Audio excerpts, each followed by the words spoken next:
ప్రభు అయిన యేసుక్రీస్తు నామములో ఈ రాత్రి సమయంలో బైబిల్ తరగతికి వచ్చినటువంటి సహోదరి సహోదరులందరికీ కూడా వందనాలు తెలియజేస్తున్నాను. అలాగే ఫేస్బుక్లో, యూట్యూబ్లో దేవుని యొక్క వాక్యం వింటున్నటువంటి ప్రతి సహోదరి సహోదరునికి చిత్తపల్లిలో ఉన్నటువంటి క్రీస్తు సంఘం తరపుగా హృదయపూర్వక వందనాలు తెలియజేస్తున్నాను. అంతా బాగున్నారు కదా? అందరూ కూడా దేవుని కుమారుడు క్రీస్తు రెండో రాకడ కొరకు సిద్ధపడుతున్నారా అని అడుగుతున్నాను. అన్నిటికీ సిద్ధపాటు ఉంది, కానీ దేవుని సన్నిధిలో సిద్ధపాటు చాలామందికి ఉండలేదు.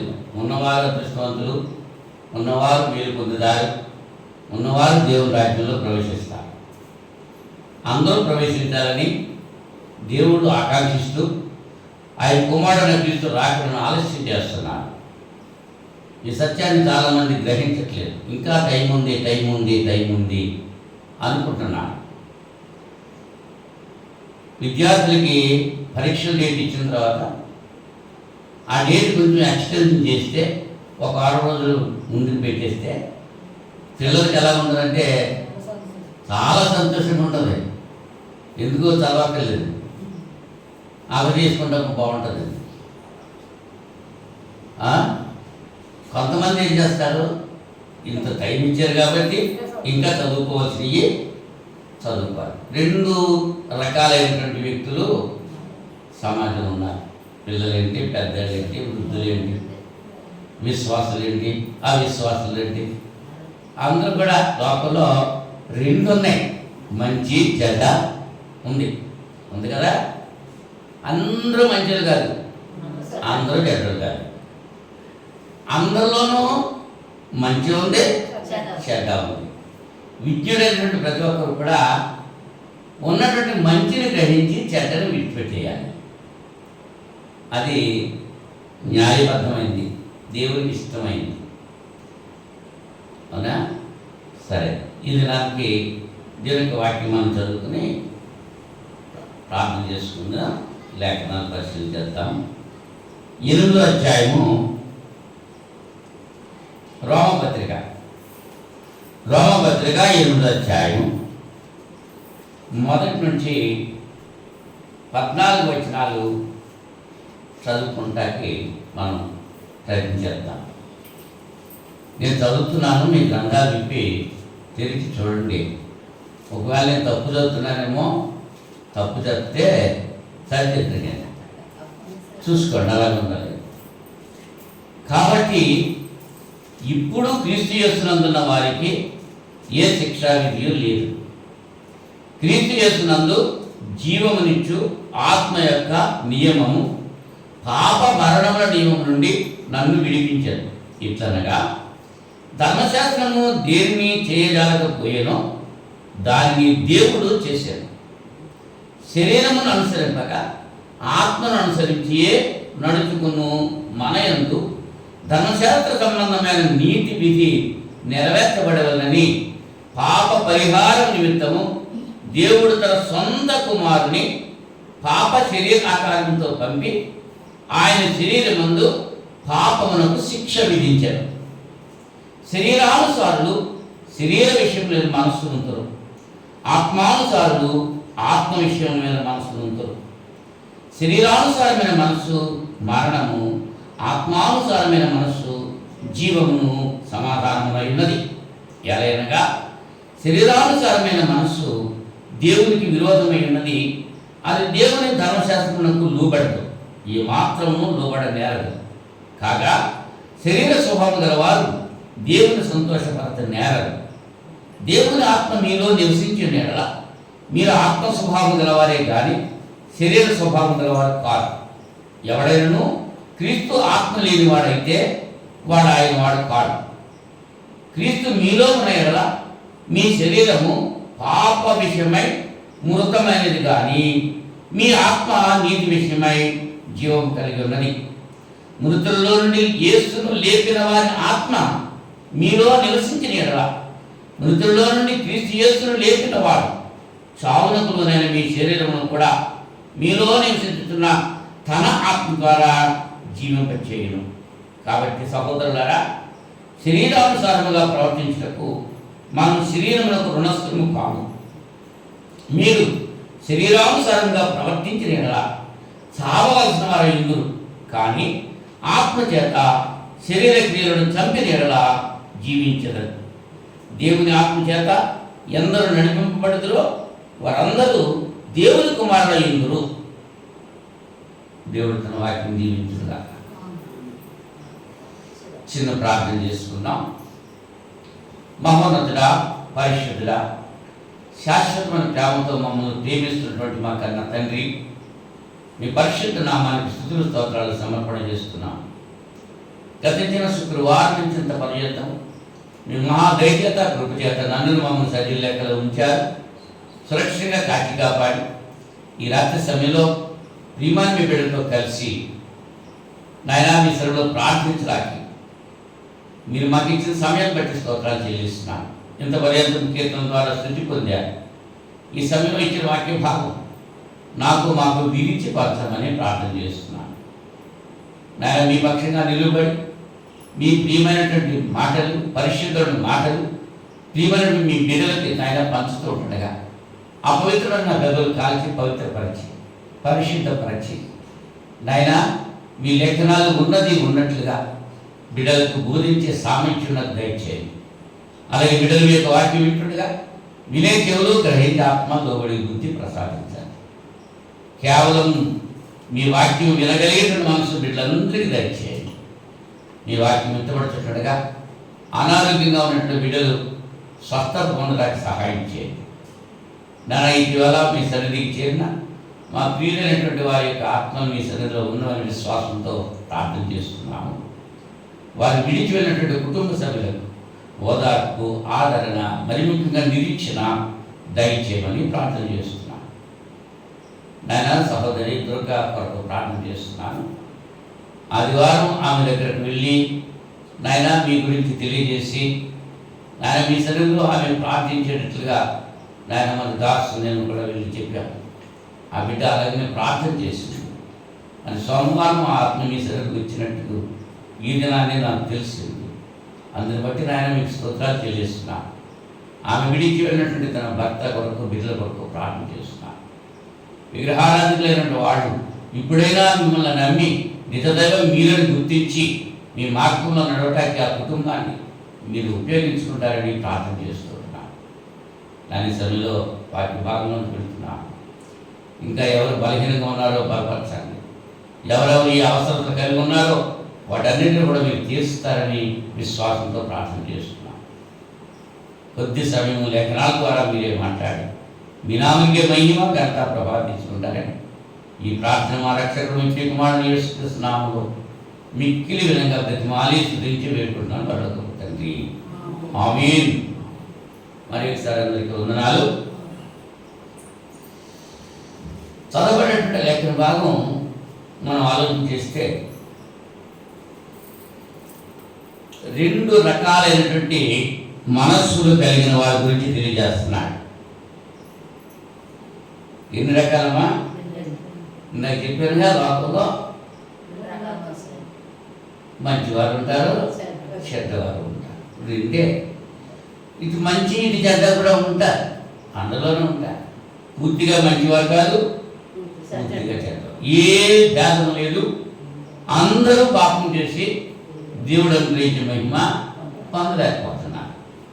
దేవుడు మహిమ అనుగ్రహిస్తున్నాడు, కానీ దాన్ని పొందలేకపోతున్నాం. కారణం ఏంటి? ఎస్ఐ గారు చెప్తారు దాని క్లారిఫికేషన్. మీ రక్షింప నేరకు ఉన్నట్లు ఊహాస్త పూర్తి కాలేదు, విననేరకు వెళ్ళినట్లు ఆయన చెవులు మన్నం కాలేదు, మీ పాపములే ఆయనకు మీకు మధ్య అడ్డుగా ఉన్నవి అని చెప్పారు. ఈనాటి సమయంలో ఈ రెండు రకాలైనటువంటి మనస్సు గురించి మనం ఆలోచన చేయడానికి ప్రయత్నించేద్దాం. 6వ వచనంలో ఏమన్నాడు? మా ఆత్మానుసారమైన మనస్సు జీవమును సమాధానమునై ఉన్నది అన్నాడు. 6వ వచనంలో ఏం చూస్తున్నాం? ఆత్మానుసారమైనటువంటి మనస్సు. వ్యక్తి గురించి మాట్లాడతా లేదు ఇక్కడ, మనస్సు గురించి మాట్లాడుతున్నాడు. మనసు ఎక్కడ ఉంటుంది? వ్యక్తిలో ఉంటుంది. అంతరంగ పురుషుడు. వ్యక్తిని దేవుడు మానవుని చేసినప్పుడు 2 భాగాలుగా చేశాడని గత పాఠాల్లో మీతో ముచ్చటించడం జరిగింది. బాహ్య పురుషుడు, అంతరంగ పురుషుడు. ఈ అంతరంగ పురుషుడు ఎలా ఉన్నాడనమాట? శరీరానుసారంగా ఉన్నాడు ఒకడు, ఆత్మానుసారంగా ఉన్నాడు ఒకడు. ఆత్మానుసారమైనటువంటి మనసు కలిగిన వాడు, శరీరానుసారమైన మనసు కలిగిన వాడు అని 2 రకాలైనటువంటి మనస్సులు ఇక్కడ పౌలు గారు రామ సంఘంతో మాట్లాడుతున్నారు. ఆత్మానుసారమైన మనస్సు కలిగిన వారి జీవిత విధానం ఎట్లా ఉంటుంది? అవునా? శరీరానుసారమైన మనసు కలిగిన వారి జీవితం ఎలా ఉంటుంది? ఎందుకంటే ఒకే సమయంలో శరీరానుసారమైన మనస్సు, ఆత్మానుసారమైన మనస్సు కలిగి ఉండడానికి అవకాశం ఉండదు. శరీరానుసార మనసు ఎలా ఉంటుందో, ఆత్మానుసారమైన మనసు ఎలా ఉంటుందో, శరీరానుసారంగా జీవిస్తే ఎలాగా ఏమి మనకి మేలు కలుగుతుందో, ఆత్మానుసారంగా జీవిస్తే మనకి ఏ మేలు కలుగుతుందో అనేటువంటి విషయాల్ని ఈ రాత్రి సమయంలో మనం ఆలోచించేందుకు ప్రయత్నం చేద్దాం. ఎవరిని ఉద్దేశించి నేను మాట్లాడటం లేదు. దేవునికి లేఖనం ఏదైతే ఉందో చెప్తున్నా, అది అర్థం చేసుకుని ఒకవేళ శరీరానుసారణ మనసు కలిగి ఉంటే దాన్ని చంపేసుకుని ఆత్మానుసారణ మనసు కలిగి జీవించడానికి ప్రయత్నం చేస్తారనేటువంటి ఆలోచనతో పాఠం చెప్తున్నానే తప్ప ఎవరిని కించబడటానికి కానీ, ఎవరిని దూషించడానికి కానీ ఈ పాఠం నేను చెప్పడం లేదు. మొట్టమొదటిగా ఆత్మానుసారణ మనసు కలిగిన జీవిత విధానం ఎట్లా ఉంటుందో ఆలోచించేద్దాం. 3వ వచనంలో శరీరం అనుసరింపక ఆత్మను అనుసరించి నడుచుకును మనము అంటున్నాడు. మన యందు అంటే ఆత్మానుసారణ మనస్సు కలిగిన వారు శరీరాన్ని అనుసరించరు, శరీరం చెప్పినట్టు వినరు, శరీర ఆశలు చొప్పున ప్రవర్తించరు. మరి ఎలా ఉంటారు వాళ్ళు? వారి కొరకు వారు దేవునికి లోబడతారు, ధర్మశాస్త్రానికి లోబడతారు. దేవునికి లోబడతారు. ధర్మశాస్త్రం ఎవరు ఇచ్చారు? దేవుడు ఇచ్చాడు. ఎవరికి ఇచ్చాడు? ఇజ్రాయేల్కి ఇచ్చారు. ఇజ్రాయేల్కి ఇచ్చారు కదా ధర్మశాస్త్రం. ఆ ఆజ్ఞలు మాకు అక్కర్లేదు, మేము క్రైస్తవులము అని కొంతమంది ఆ ఆజ్ఞలు పక్కన పెట్టేస్తున్నారు. యేసు ప్రభువు గారు చెప్పారు, ధర్మశాస్త్రం అలా చెప్తుంది, నేను ఇలా చెప్తున్నానని మత్తయి సువార్త 6వ అధ్యాయంలో ఆయన చెప్పారు.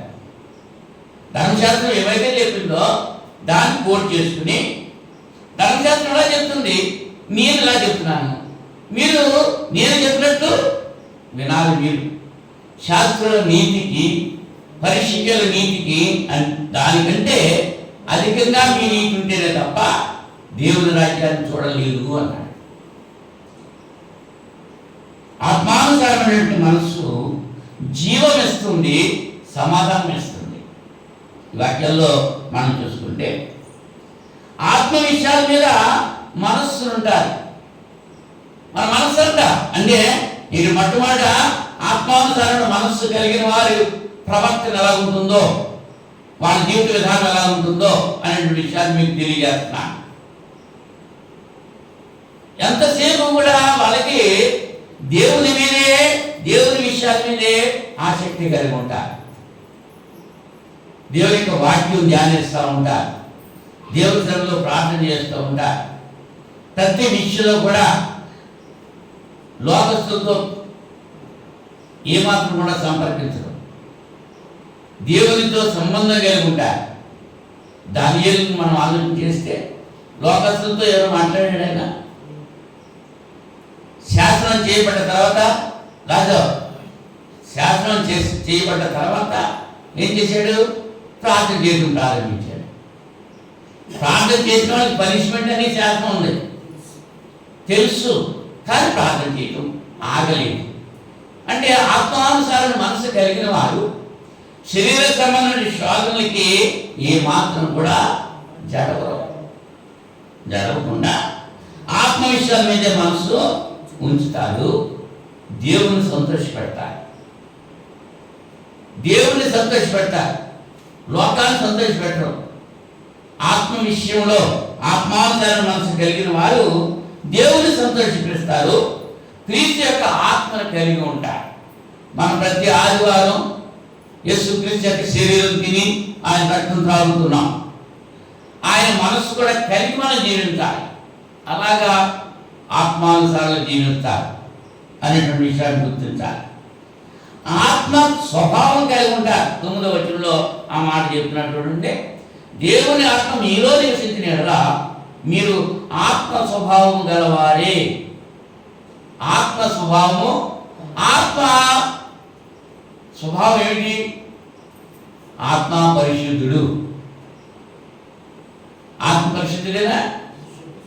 పరిశుద్ధాత్మను గోరుమా జీవమాని పాట పాడేస్తూ ఉంటాం. పరిశుద్ధాత్మ కావాలి మనకి.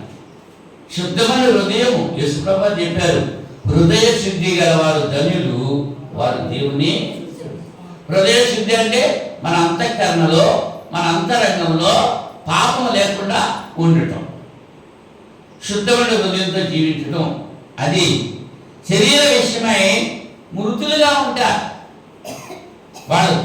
ఎవరు? 9వ వచనంలో శరీర స్వభావం గలవారు కారు అన్నాడంతే. దేవుని ఆత్మ మీలో నివసించిన యెడల మీరు ఆత్మ స్వభావం గలవేరే కానీ శరీర స్వభావం గలవారు కారు అని తెలియజేస్తున్నారు. మీరు ఆత్మ స్వభావం కలిగి ఉంటారు, ఆత్మ విషయాల మీద మనసు ఉంచుతారు, దేవుని సంతోషపరుస్తారు, దేవునికి లోబడతారు. ధర్మశాస్త్రానికి లోబడతారా? లోబడరా?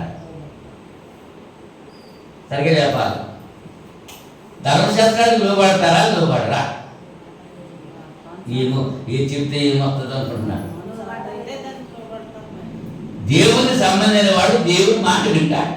మరి ధర్మశాస్త్రం దేవుడు ఇచ్చింది కదా, దేవుని మాటే కదా. దేవుని మాట లోబడుతున్నారా? దేవుని సంబంధం దేవుని మాట లోబడతాడు.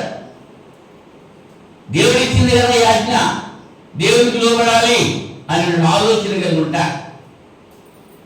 అఫ్కోర్స్ ధర్మశాస్త్రం ఆచరించినంత మాత్రాన నీతిమంతులుగా తీర్చబడరు. ఆ ధర్మశాస్త్రము వ్యక్తిని నీతిమంతులుగా చేయలేదు. అది ఒక ఆజ్ఞ అంతే, అది ఒక కట్టడ మనకి ఇచ్చారంతే. అది మనల్ని ఏమీ చేయలేదు. దాని ప్రకారంగా మనం ప్రవర్తిస్తే, దాని ప్రకారంగా మనం జీవిస్తే దేవుడు వాళ్ళని దీవిస్తాడు. ధర్మం చేయండి అనేటువంటి ఒక మాట ఉంది. అదొక నీతి వాక్యం చెప్పారు. చేస్తే మేలు కలుగుతుంది, చేయకపోతే మేలు కలగదు. చెయ్యటము చేయకపోవడం అనేది ఎవరి మీద ఆధారపడి ఉంటుంది? ఆత్మ అంటే ఆత్మానుసారణ మనసు కలిగిన వారు ధర్మం చేస్తారు. ఆత్మానుసారణ మనసు లేదనుకో వాటి ధర్మం అంటే చెయ్యటం చేయకపోవడం ఎవరి మీద ఉంది? ఆజ్ఞము అందరికీ ఒకటే, అందరికీ ఒకటే. వాడు మీరని భేదం లేదు. మనుషులందరికీ ఇవ్వబడ్డదే ధర్మశాస్త్రం. అవునా? ఇజ్రాయేల్కి ఇవ్వబడ్డది అందరికీ కూడా వర్తిస్తుంది. దేవుని ఆత్మ మనం కలిగి ఉంటాం. ఎవరు? ఆత్మానుసారమైనటువంటి మనసు కలిగిన వారు. 10వ వచనంలో చూడండి, మీలో క్రీస్తు మీలో ఉన్న యెడల మీ శరీరము పాప విషయమై మృతమైనది, కానీ మీ ఆత్మ నీతి విషయమై జీవము కలిగి ఉన్నది. ఆత్మానుసారమైన మనసు కలిగిన వారు నీతి విషయమై జీవం కలిగి జీవిస్తారు, నీతిగా జీవిస్తారు. లోపాలు ఏమి ఉండవు, పరిశుద్ధులుగా ఉంటారు. ఎవరంటే వీళ్ళు? ఆత్మానుసారమైన మనస్సు కలిగిన వారు. లేఖనం ఏం చెప్తుంది? నేను పరిశుద్ధుడిని, మీరు కూడా పరిశుద్ధులుగా ఉండండి అని చెప్తుంది. అలాగే దేవుని కుమారులుగా ఉంటాం, ఆత్మానుసారణ మనసు కలిగిన వారు దేవుని కుమారులుగా. 14 వచ్చింది చూడండి. దేవుని ఆత్మ చేత ఎందరూ నడిపింపబడుదురో వారందరూ దేవుని కుమారులయ్యుందురు. ఏమంటారు? ఈ ఆత్మ చేత నడిపిస్తే, ఆత్మానుసారంగా జీవిస్తే, ఆత్మానుసారంగా జీవించేటువంటి వారు దేవుని కుమారులుగా పిలువబడతారు. ఇంచేత వాళ్ళు దేవుని ఆత్మ చేత నడిపింపబడుతున్నారు కాబట్టి దేవుని కుమారులు అనబడతారు. దేవుని కుమారులు మాత్రమే కాదు, 16 వచనంలో ఏమంటున్నాడు? మనం దేవుని పిల్లలము అని ఆత్మ తానే మన ఆత్మతో కూడా సాక్ష్యం ఇస్తున్నాడు. ఆత్మానుసారమైన మనసు కలిగిన వారు దేవుని పిల్లలుగా పిలువబడతారు. దేవుని పిల్లలుగా. దేవుని పిల్లలైతే దేవుని వారసులం. 17 వచనంలో అదే మాట ఉంటుంది. మనం పిల్లలమైతే వారసులము అనగా దేవుని వారసులము. పాట మాత్రం పాడతాం, దేవుని వారసులని పాట పాడతాం. మన దేవుని వారసులుగా మనం ఉన్నామా? ఆ వారసత్వం మనం కలిగి ఉన్నామా? వారసత్వం అంటే తండ్రి దగ్గర నుంచి కుమారుడికి, కుమారుడి దగ్గర నుంచి మనవడికి, మనవడి దగ్గర నుంచి మూది మనవడికి. అలాగే అబ్రాహాము సంతానము. అంచేత దేవుడు తను ప్రత్యక్షపరుచుకున్న విధానంలో నేను అబ్రహాం దేవుడను, ఇస్సాకు దేవుడను, యాకోబు దేవుడును అన్నాడు. అక్కడితో తాగిపోయాడు అంతే. నీ యోసేపు దేవుడు అని అన్నాడా? మళ్ళీ లేదు. మన పితరుల కాలంలో మన పితరులు అలాగే అడిగారు. అబ్రాహాం గురించి దేవుడు చెప్పాడు, తన సంతతి వారిని దేవుని మార్గంలో నడిపిస్తాడు. అబ్రాహాము ఎలా నడిపించాడు? తను చెప్పాడనమాట. 2 ఆలోచనలో, ఓ ఇశ్రాయేలు వినుము, నేడు నేను నీకు ఆజ్ఞాపించే ఆజ్ఞలు నీ పిల్లలకు, నీ పిల్లల పిల్లలకు తెలియజేయమన్నాడు. 4 వచనంలో ద్వితీయోపదేశం. అవునా? అదే ఎఫెసీ పత్రికలో కూడా 4 వచనంలో, తండ్రులారా మీ పిల్లలకు కోపము రేపక ప్రభు యొక్క శిక్షలను బోధలను వారిని చెంచండి అన్నారు. అంటే బాధ్యత, పిల్లల బాధ్యత ఎవరిదే? తల్లిదండ్రులదే. మరి దేవుని పిల్లలు మనం, మన బాధ్యత ఎవరిదే? దేవునిదే. అంతే చూస్తున్నాడు ఆయన అందరినీ. చెడ్డవాడిని చూస్తున్నాడు, మంచివాడిని చూస్తున్నాడు. రెండు ఉన్నాయి కదా లోకంలో. ఇద్దరు కూడా దేవుని బిడ్డలే, దేవుని చేతి పనులే. ఇంకెవరు చేయలేదు. మంచివాళ్ళు కొంతమంది చేశారా, చెడ్డవాళ్ళు ఇంకొకరు చేశారా? అందరినీ కలుపు చేసింది ఎవరు? దేవుడే. ఆయన చేత నరులను యథార్థవంతులుగా దేవుడు గుర్తించాడు. వారు ఎదిగిన తర్వాత తంత్రాలు కల్పించుకున్నారు. అవునండి, మనం దేవుని వారసులము. ఆత్మానుసారణ మనసు కలిగిన వారి ప్రవర్తన గురించి మనం ఆలోచన చేస్తున్నాం. వాళ్ళు ఇంకా ఏం చేస్తారంటే శ్రమలు వచ్చినప్పుడు సహించుకుంటారు. 18వ వచనంలో చూడండి. మన ఎడల ప్రత్యక్షము కాబో మహిమ ఎదుట ఇప్పటి కాలపు శ్రమలు ఎన్న తగినవి కావని ఎంచుతున్నాను. మన ఎడల ప్రత్యక్షం కాబోయేటువంటి మహిమ ఉంది. ఆ మహిమ ఎదుట ఇప్పుడు ప్రస్తుతం మనం అనుభవిస్తున్న శ్రమలు ఎంచదగినవి కావు. అమ్మాయి గర్భవతి అయింది, అక్కడి నుంచి మొదలు లోపల పిండం పెరుగుతూ ఉంటుంది, తన్నుతూ ఉంటాడు, దింపుతూ ఉంటాడు లోపల ఉన్నాడు. ఆ బాధ మరి తల్లులకే తెలుస్తుంది. గర్భం ధరించిన తల్లులకి, ప్రసవించిన తల్లులకి ఆ బాధ ఏమిటో తెలుస్తుంది. మిగిలిన తెలుస్తుందా? తెలదు. ఎంత బాధ! మరణకరమైన బాధ. ప్రసవించేటప్పుడు ఎంత వేదన, ఎన్ని కేకలు పెడతారు. అంటే ఇటీవల నొప్పులు రాకుండా ఇంజక్షన్ చేసేసి డెలివరీ చేసేస్తున్నారు. ఆ బాధ ఎంత తెలవనట్లేదు, టెక్నాలజీ పెరిగిపోయింది. అవునా? మరి లోపలైతే ఆ ప్రసవించినప్పుడు ఎంత బాధ. ఆ బాధ అంతా కూడా బిడ్డ జన్మించడంతో, ఆ బిడ్డను చూడటంతో ఈ బాధ అంతా మర్చిపోతుంది. మర్చిపోతా? కానీ దేవుడు అంటున్నాడు, తల్లి విడిచినా తండ్రి విడిచినా నేను నిన్ను విలువను ఎడబాయను. అంత బాధపడి తనటువంటి తల్లి కూడా ఆ మురుగుట్లో పడేస్తున్నారు, పందులు తినేస్తున్నాయి. ఎవరంటాడు? ఆత్మానుసారమైన మనుషులేనా? అది ఆ తేడా మనం గ్రహించాలి. ఆత్మానుసారమైన మనసు కలిగిన వారు అలా ప్రవర్తించరు. అవునా? శ్రమలు సహించుకుంటా. శ్రమ వచ్చినప్పుడు దేవుని విడిచిపెట్టేసి పారిపోరు. శ్రమ వచ్చినా సరే నీదే భారం, నా కొంట నా కోట నీవే అని స్థిరంగా దేవుని పట్టుకునే ఉంటాడు. ఎలాగంటే మర్కట బంధం. మర్కటం అంటే కోతి. కోతి తన పిల్లను పట్టుకుని వెళ్తుందా? తల్లిని కోతి పిల్ల పట్టుకోవాలి. పిల్ల తల్లిని పట్టుకుంటారే, ఆ కోతి ఆ చెట్టు మించి ఈ చెట్టు మీదకి నాలుగలా చాపేసుకుని ఎగురుతూ ఉంటుంది.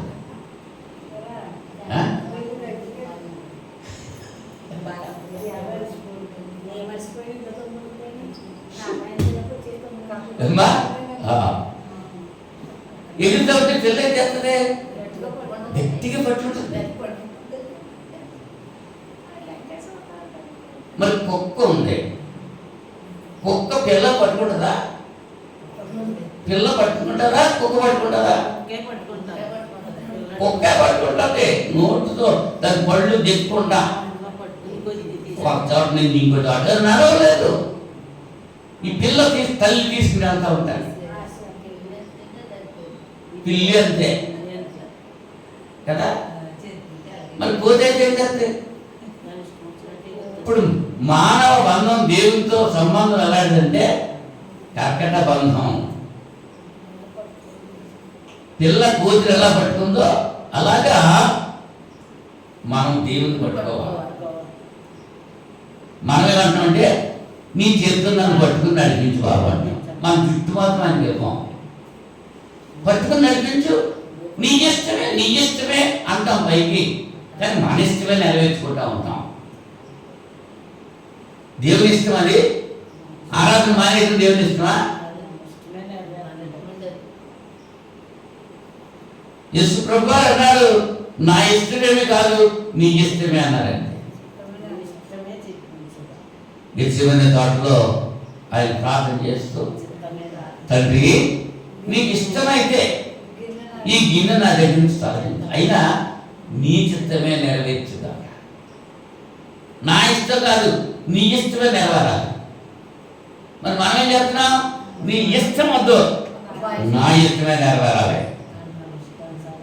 నేను చెప్పినట్టే నువ్వు వినాలి, నువ్వు చెప్పినప్పుడు నేనెన్నో అనేటువంటి వారు ఎవరన్నా మాట్లాడో శరీర సంబంధులు.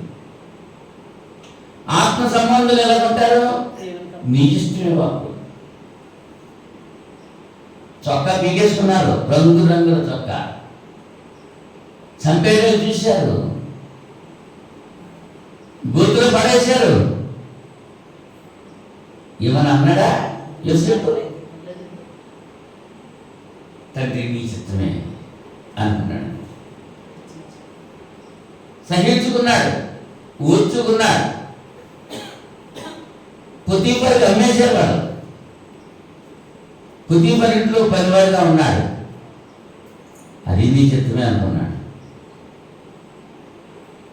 అక్కడ వెళ్ళిన తర్వాత ఆ ఇల్లు ఆశీర్వదించబడ్డది. యోసేపు ఎక్కడికి వెళితే అక్కడ ఫలిస్తున్నాడు అంచేత యోసేపు తండ్రి ఏం దీవించాడు తెలుసా? ఫలించు కొమ్మ అన్నాడు. యాకోబు తన 12 మంది పిల్లలను దీవించే సమయంలో యోసేపు గురించి ఫలించు కొమ్మ అన్నాడు. ఫలించడమే. ఎప్పుడు ఫలిస్తారు? ఆయన భరిస్తే, ఆయన సహిస్తే, ఆయన కొరకు మనం జీవిస్తే. అన్ని విషయాల్లో దేవుడికి అప్పచెప్పుకున్నాడు అంతే యోసేపు. ఆత్మానుసరణ మనసు కలిగిన వ్యక్తి కనుక అన్ని విషయాల్లో దేవునికి అప్పగించుకున్నాడు. చివరికి ఎక్కడికి వచ్చాడు ఆయన? ఎవరైతే ఆయన హింసించారో, ఎవరైతే ఆయన దూషించారో, ఎవరైతే ఆయన విసర్జించారో వాళ్ళే ఈయన దగ్గరికి వచ్చారు. దేనికోసం? భోజనం కోసం వచ్చారా లేదా? ఫలించు కొమ్మగా ఉంచాడు యోసేపుని. నువ్వు తలగానే ఉంటావు, తోకగా ఉండవు అని చెప్పాడు. ఎవరితో నా మాట? ఆత్మానుసారమైన మనసు కలిగిన వారు ఎప్పుడు కూడా తలగానే ఉంటారు తప్ప తోకగా ఉండరు. వాళ్ళకి ఇచ్చేవాళ్ళుగానే ఉంటారు తప్ప ఒకరి దగ్గర పుచ్చుకునే వాళ్ళుగా ఉండరు. ఆత్మానుసారమైన మనసు కలిగిన వారు లోట్లు ఏమీ రావు. నేను పిల్లవాడిని అంటున్నాను, ఇప్పుడు పెద్దవాడిని అయ్యానంటున్నాడు పౌలు గారు. దావీదు గారు ఏమంటున్నారంటే, ఆయన యెహోవాను నమ్ముకున్న వారి బిడ్డలు భిక్షమెత్తడం చూడలేదు అన్నాడు. సింహపు పిల్లలైనా లేవు గలవై ఆకలి పడ్డాయి. యెహోవా యందు భయభక్తులు కాదు, భిక్షమెత్తుకొని లేదు. ఒక నడుక్కునే బలికి ఆయన ఎదివేళ దేవుని పేరు చెప్పి అడుక్కునేవాడు ఎక్కువైపోయాడు. కష్టపడి పని చేయాలి, దేవుని యొక్క పని చేయడానికి పౌలు గారు అంటాడు, నా చేతులు కష్టపడ్డాయి అంటున్నాడు. చేతులతో కష్టపడి గెరాలు గుట్టుకుని తను పోషించబడి సువార్త ప్రకటించాడు పౌలు గారు. ఆత్మానుసారణ మనసు కలిగిన వారి మనసు, వాళ్ళ లక్షణాలు అలా ఉంటాయి. అయితే వాళ్ళకి జరిగేటువంటి మేలులేకి 11వ వచనం చూడండి. మృతులలో నుండి యేసును లేచిన వారి ఆత్మ మీరు నివసించిన ఎడల, మృతులలో నుండి ఏ క్రీస్తు యేసును లేపిన వాడు సాగునకు లోనైన మీ శరీరం కూడా మీరు నివసించుతున్న తన ఆత్మ ద్వారా జీవింప చేయి. మృతులలో నుంచి యేసును లేపిన వారి ఆత్మ. ఈ వాక్యం అండర్లైన్ చేసుకోండి. మృతులలో నుండి యేసును లేపిన వారి ఆత్మ అంటే లేపిన ఆయన ఒకడు ఉన్నాడు, లేపబడ్డవాడు ఉన్నాడు. లేపిన ఆయన తండ్రి, లేపబడ్డది యేసుక్రీస్తు కుమారుడు. మరి యేసుక్రీస్తు దేవుడి కుమారుడా దేవుడా? ఇలా దాని గురించి పెద్ద డిబేట్లు, యూట్యూబ్లో డిబేట్లు, క్రైస్తవేత్తలకి హేళనకరంగా ఉండేటువంటివి చేస్తున్నారు డిబేట్లు. దేవుడు చెప్పింది చెప్పినట్టు చేస్తే సమస్యలు ఉండవు. దేవుడు ఇచ్చిన ఆజ్ఞ ప్రకారంగా జీవిస్తే సమస్యలు. దేవుడు తినొద్దన్నాడు, తినకుండా ఉంటే సమస్య లేకపోతే తిన్నారు కాబట్టి సమస్య వచ్చింది. ఆజ్ఞాతిక్రమం పాపం. దేవుడు ఏదైతే ఇచ్చాడో ఆజ్ఞ అది మనం నెరవేర్చాలి. మార్కు 16:15 చెప్తున్నాడు, నేను మీకు ఏ సంగతులను బోధించానో వాటిని గైకొనవలనని ఆజ్ఞాపించండి. గైకొనాలి, వినడం కాదు, చెప్పడం కాదు, ఆచరించాలి. నువ్వు భూమి మీద దీర్ఘాయుష్యవంతులుగా ఉండటానికి నీ తల్లిని తండ్రిని సన్మానించాలి. ఆ మాట చెప్పేస్తే సరిపోదు. ఈవేళ ఎంతమంది తల్లిదండ్రులు అడుక్కుంటున్నారు, వాళ్ళ బిడ్డలు ఏం చేస్తున్నారు? వాళ్ళ బిడ్డలు అమ్మా వాళ్ళ బిడ్డలు ఏం చేస్తున్నారు? బంగారి ఆయన పెద్ద ఆఫీసరు, ఆయన పెద్ద పరపతి ఉంది, కానీ ఆయన తల్లిదండ్రులు ఎక్కడ ఉన్నారు? అటువంటి వాళ్ళు ఎన్ని కథలు మనం వింటున్నాం, చూస్తున్నాం. నీ తల్లి నీ తండ్రిని సన్మానించు, తల్లి తండ్రిని సన్మానించు అని చెప్పేస్తే సరిపోయిందా? నువ్వు చెయ్యాలి. అందుకనే శాస్త్రులు పరిచయులు మోసే తరంపేట మీద కూర్చుంటారు. వాళ్ళు చెప్పింది మీరు చెయ్యండి, వాళ్ళు చేసినట్టు మీరు చెయ్యొద్దు. యేసు ప్రభువు చెప్పిన మాట. మృతులలో నుండి క్రీస్తు యేసును లేపిన వాని ఆత్మ మీలో నివసించిన ఎడల, మృతుల్లో నుంచి క్రీస్తు యేసును లేపిన వాడు చావునకు లోని మీ శరీరం కూడా మీలో నివసించిన తన ఆత్మ ద్వారా ఎవరాత్మ? దేవుని యొక్క ఆత్మ ద్వారా జీవింపచేస్తున్నాడు. 15వ వచనంలో, ఎవరైనా మరలా భయపడుటకు మీరు దాస్యపు ఆత్మను పొందలేదు కానీ దత్తపుత్రాత్మను పొందితిరి. ఆత్మానుసారణ మనసు కలిగిన వారు దత్తపుత్రాత్మను కలిగి ఉన్నారట. దత్తపుత్ర అంటే ఏం ఇచ్చాడు?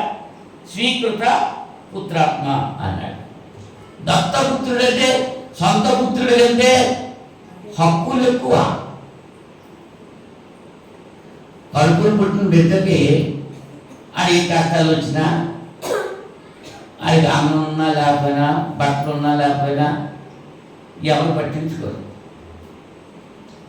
అలాగే ఎవరినో తెచ్చుకుని పెంచుకున్నాం అనుకో, అర్థం చేసుకున్నాం. వాడికి లేదు అంటే ఊరుకుంటాడా? వాడికి హక్కులు ఎక్కువ. వాడిని పెంచుకోవాలంటే అనాథ శరణాలయంలో వాడి తరపుగా ఆ పిల్లాడికి కొంత ఆస్తి రాయాలి, షూరిటీ చెప్పిండాలి. ఎవరు పెట్టుకోవాలి? ఇచ్చారు పిల్లల్ని. కన్న పిల్లలకి ఉండవు హక్కులు, ఆ దత్తపుత్రులకి ఉంటుంది. ఎవరిచ్చారు? కన్న ప్రేమ కంటే పెంచిన ప్రేమ. దేవుడు మనల్ని ఆయన వాక్యం ద్వారా కన్నాడు. ఆయన కుమారుతో మనల్ని సారూప్యము కలవాడిగా చేయాలని ఆశపడుతున్నాడు. ఎందుకంటే మనల్ని కన్నాడు ఆయన. తన కుమారుడు అనేకుల్లో జ్యేష్ఠుడు అంటున్నాడు. దేవుడి కుమారుడే క్రీస్తు, మనం కూడా దేవుడి కుమారులమే. దేవునికి దత్తపుత్రుడు మనం అని ఇక్కడ చెప్తున్నాడు. చూడండి, మనము 16వ వచనంలో మనము దేవుని పిల్లలమని ఆత్మ తానే మన ఆత్మతో కూడా సాక్ష్యం ఇచ్చుతున్నాడు. మనం పిల్లలమైతే వారసులము, అనగా దేవుని వారసులము, క్రీస్తుతో కూడా మహిమ పొందుటకు ఆయనతో శ్రమపడిన ఎడల క్రీస్తుతోటి వారసులం. అంచేత ఆయన అన్నాడు, నేను ఉండు చోటున మీరును ఉండు రాకుండా మీ కొరకు స్థలం సిద్ధం చేయడానికి నేను వెళుతున్నాను అని. ఆయన ఉన్న చోటనే మనం ఉండాలి. ఆయనకు పక్కన కాదు, ఆయనకు ముందు కాదు, ఆయనకు వెనకాల కాదు, ఆయన మీ పక్కన కాదు, ఆయన ఎక్కడుండాలి అక్కడే. అది నేను ఉండు చోటునండి. అంటే నాలో మీరుండ, అంటే మీలో నేను, నాలో మీరు ఏకమైపోవాలి. పెద్దవాళ్ళు చెప్తాడు, దేవుల్లో ఐక్యమైపోయాడండి, దేవుల్లో లీనమైపోయాడండి అంటూ ఉంటారు. ఐక్యపరచడం అంటే దేవుల్లో కలిసిపోయాడండి అంతరాత్మ. అవునా? అంటే ఆత్మానుసారణ మనస్సు కలిగిన వారి యొక్క పరిస్థితి, వారి యొక్క ప్రవర్తన, వారి యొక్క విధి విధానాల గురించి మనం ఆలోచన చేశాం. అలా ఉంటే పొందేటువంటి మేలేమిటో మనం తెలుసుకున్నాం. ఏంటి మేలు? ఆయనతో క్రీస్తు కూడా మహిమ పొందుటకు మనం అర్హులు. అంచేత స్టెఫన్ని రాళ్ళతో కొట్టి చంపుతుంటే స్టెఫనికి దర్శనం కనబడుతుంది. అక్కడ ఆకాశం తెరబడుతుంది. మనిషి కుమారుడు దేవుని కుడిపక్షన నిలబడి ఉన్నాడు. కూర్చోలేదు, ఇక్కడ నిలబడ్డాడంట. చూద్దామా అపొస్తలుల కార్యాల్లో అమ్మా 7వ అధ్యాయం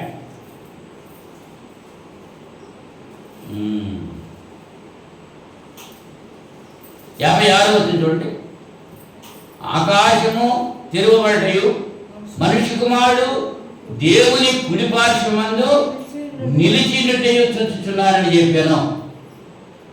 మరి దేవుని కుడిపార్శ్వమందు నిలిచున్నాడు. ఎవరు? మనిషి కుమారుడు. ఎక్కడ నిల్చున్నాడమ్మా? మరి దేవుడు మనిషి కుమారుడు ఒకటే అయితే ఈ వాక్యం ఎందుకు వస్తుంది? వాక్యం పరిశుద్ధమైంది కదా, గ్రంథంలో రాయబడ్డది, అన్ని రైతే కదా. దేవుడు ఉన్నాడు, దేవుడు కుడిపరిచిన ఆయన కుమారుడని క్రీస్తున్నాడు. ఇక్కడ ఏం చేస్తున్నాడు? ఆయన నిలుచున్నాడు. నిజమంటే స్టెఫన్ ఆత్మ దేవుని దగ్గరికి వెళ్తుంది. ఇక్కడ శ్రమ పడ్డాడు, ఆత్మ సంబంధం మనసు కలిగినటువంటి స్టెఫను ఆత్మ కార్యాల గురించి తెలియజేస్తున్నాడు. శరీర సంబంధించి మాట్లాడలేదు. ఆయన ఏమంటున్నాడు? ముష్కరులారా, హృదయములను చెవులను దేవుని వాక్యమునకు లోపడుతున్న వాళ్ళారా, మీ పితరుల వలె మీరు ఎల్లప్పుడూ పరిశుద్ధాత్మను ఎదిరించుతున్నారు. తిట్టేస్తున్నాడు. నువ్వు క్రైస్తవుడు అయ్యండి వీడియో కలుగుతున్నావా? నువ్వు క్రైస్తవుడు నుండి మందు అవుతున్నావా? నువ్వు క్రైస్తవుడు నుండి వ్యభిచారం చేస్తున్నావా అని చెప్తూ ఉంటే ఎలా అవుతుంది? పళ్ళు పట్టపట్ట కొరికేస్తున్నారండి. ఇక్కడ పళ్ళు పట్టపట్ట కొరికేస్తున్నారు. ఎవరిని? 54వ వచనంలో వారి మాటలు విని కోపముతో మండిపడి అతనిని చూచి పండ్లు కొరికిరి రాయబడ్డాడ. ఉన్నది కదా, పట్ట కొరికేశారంట. ఇక సత్యాన్ని చెప్తూ ఉంటే పట్ట కొరికేసుకుంటున్నారు. నిద్రయోగులు ఏం మాట్లాడలే, ఇది వాళ్ళే చెప్తున్నారు. నిద్రయోగులు ఏం చెప్తుంది? ఏం చెప్పారో తెలతాం. మెరుగుగా ఉన్నవాళ్ళు ఏంటున్నారు? విని ఏమంటున్నారు? పగబట్టుకుంటున్నారు. ఇవి చెప్తున్నారు ఏంటి? ఈ అబ్బలో చెప్పలేలాగా ఈయనే చెప్తాడు. నేను చెప్తా లేదు, లేఖలో చెప్తుంది. ఏమన్నాడే? అవునా? ఏమన్నాడు? దేవదూతల ద్వారా నియమింపబడిన ధర్మశాస్త్రం మీరు పొందితే కానీ దాన్ని గైకొనలేదు. ఇజ్రాయేలుతో చెప్తున్నాడు, యూదులతో చెప్తున్నాడు స్టెఫను. ఉన్నమాట అంటే ఊరికి దూరం అయిపోతున్నారు.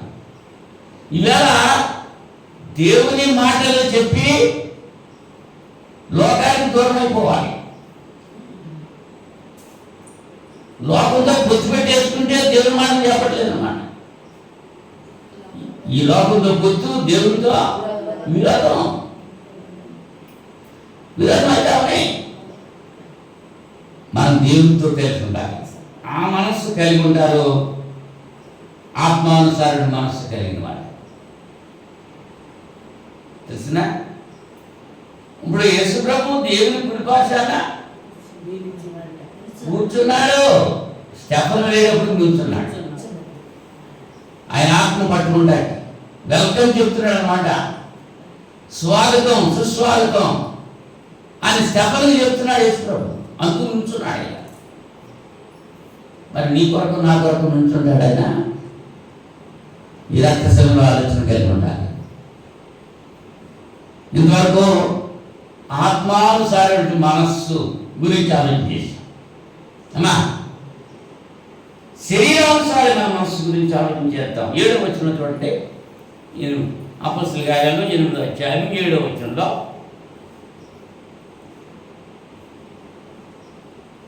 అపొస్తలుల కార్యాలు రామపత్రిక 8వ అధ్యాయం 7వ వచనం. రామపత్రిక 8వ అధ్యాయం మన పాఠ్యభాగం అదే కదా. 7వ వచనం చూడండి. ఎలాగనగా శరీరానుసారమైన మనస్సు దేవునికి విరోధమై ఉన్నది, అది దేవుని ధర్మశాస్త్రమునకు లోబడద్దు, ఈ మాత్రమును లోబడనేరదు. ఏ మనసు అది? శరీరానుసారమైన మనసు. దేవుడు అంటేనే లెక్కలేదు. దేవుడు మాటలంటే లెక్క, దేవుని సేవకుడు అంటే లెక్క, దేవుని సంఘం అంటే లెక్క ఉండదు. ఎవరంటే వీళ్ళు శరీరానుసారమైన మనసు కలిగిన వారు. వాళ్ళ స్థితిగతులు ఎలా ఉంటున్నాయంట? వాళ్ళు ఎలా ఉంటారు? దేవుని మాట వినరు, దేవునికి లోబడరు, ధర్మశాస్త్రానికి లోబడరు. ధర్మశాస్త్రం లోబడి ఉంటే బాగానే ఉంటుంది, కానీ లోబడే స్వభావం ఉందా? కానీ దేవుని ప్రేమ ఎటువంటిదంటే లోబడనొల్లని ప్రజల వైపు దినమెల్ల నా చేతులు చాపుతున్నానంటున్నాడు. వాడు ఎప్పుడైనా లోబడతాడు, ఎప్పుడైనా నా దగ్గరకు వస్తాడు, చేతులు చాపుకుంటున్నాడు. ఆయన చాచిన చేతుల్లో వాళ్ళడానికి ఇష్టపడతలేదు. ఇంకా వెళ్ళిపోతున్నావు, నిద్రలో వెళ్ళిపోతున్నావు, నీ ఇష్టం వచ్చిన వెళ్ళిపోతున్నావు. దేవుని దగ్గరికి మాత్రం ఇష్టార్థంగా జీవించేస్తా ఉంటా. ఇవాళ ఆలోచించండి, ఉదయం అక్కడ మన ఇంట్లో ఏముండాలి అని చెప్పారు. మన గృహప్రవేశంలో ఏముండాలమ్మా? యథార్థత ఉండాలి, నీతి ఉండాలి, దేవుని యొక్క గ్రంథం ఉండాలి. నీ ఇంట్లో ఈ మూడు ఉన్నాయంటే ఆ దినాల్లో ఉభయలు ఇంటిలో మంగసం 3 నెలలు ఉండేటప్పటికీ ఆశీర్వదించబడ్డారు వాడు. ఈవేళ నీ ఇంట్లో కుటుంబ ప్రాంతం ఉందా? ఎవరి ఇంట్లో కుటుంబ ప్రాంతం ఉంటుందో వాళ్ళు ఆశీర్వదించబడతారు. పిల్లలతో కలిసి తల్లిదండ్రులు ఏ కుటుంబంలో కూర్చొని ప్రార్థన చేసుకుంటూ ఉంటారో, దేవుని యొక్క మాటలకు లోబడతారో వారు దీవించబడతారు తప్పకుండా. మరి ఆ శరీరానుసారమైన మనస్సు కలిగిన వాళ్ళు ఈ పనులు చేస్తారా? దేని గురించి ఆలోచిస్తారు? ఇప్పుడు వాళ్ళ ఆలోచన ఏం తినాలి, ఏం త్రాగాలి, ఏం కట్టుకోవాలి, ఏం పని చేయాలి, ఎవరిని మోసం చేయాలి, ఎవరిని దగా చేయాలి, ఎవరితో అబద్ధం ఆడాలి, ఎవరితో వ్యభిచారం చేయాలి, ఎవరితో మత్తు కలిగి ఉండాలి. ఎంతసేపు కూడా ఆలోచనలతోనే ఉంటారు. శరీర సంబంధమైన మనసు. ఎక్కడ భోజనం పెడితే అక్కడికి వెళ్ళిపోతారు, ఎక్కడ 4 రూపాయలు ఇస్తారంటే అక్కడికి వెళ్ళిపోతారు. వాళ్ళు భోజనం తినొచ్చా, వాళ్ళ దగ్గర రూపాయలు తీసుకోవచ్చా అనే ఆలోచన ఉండదుగా. పెడతానన్నట్టు పరిగెత్తికి వెళ్ళిపోతున్నారు అంతే. భోజనం పెడతాము, ఛార్జీలు ఇస్తాము, మీటింగ్లు రండి అంటే ఎగబడి వెళ్ళిపోతున్నారంటే. ఏం నేర్చుకున్నారంటే ఆ పలావ్ పెట్టారు, బిర్యానీ పెట్టారు, అవి చేశారు, ఇది చేశారు, అవి చెప్పుకుంటున్నారు. మనుషుడు రొట్టె వల్ల కాదు జీవించేది, దేవుని నోట నుండి వచ్చే ఆ మాట అక్కర్లేదండి. ఏం కావాలి? వారి కడుపే వారి దేవుడు అన్నాడు రామభద్రుడు. కడుపు కోసమే ప్రాకులాడు. శరీరానుసారమైన మనస్సు కలిగిన వారి పరిస్థితి ఎలా ఉంటుంది? ఏమన్నా అలా ఉందా లేదా? శరీరానుసారమైన మనస్సు కలిగిన వారి స్థితి ఎట్లా ఉంటుందో మనం ఆలోచన చేస్తున్నాం. దానివల్ల వచ్చేటువంటి నష్టాలు ఉన్నాయి చూడండి. 21వ వచనంలో ఈ పాఠంలోనే చెప్తున్నాను, ఈ అధ్యాయం నుంచే 21వ వచనం చూడండి ఏముంది.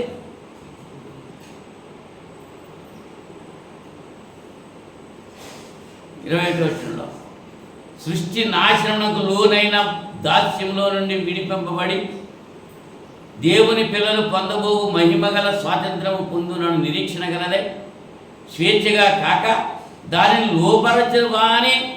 లోపరచిన వాని మూలముగా వ్యర్థపరచబడేది. సృష్టి యావత్తు ఇది వరకు ఏకగ్రీవముగా మూలుగుచు రసవేదన పడుతున్నదని ఎరుగుతుంది. అవునా?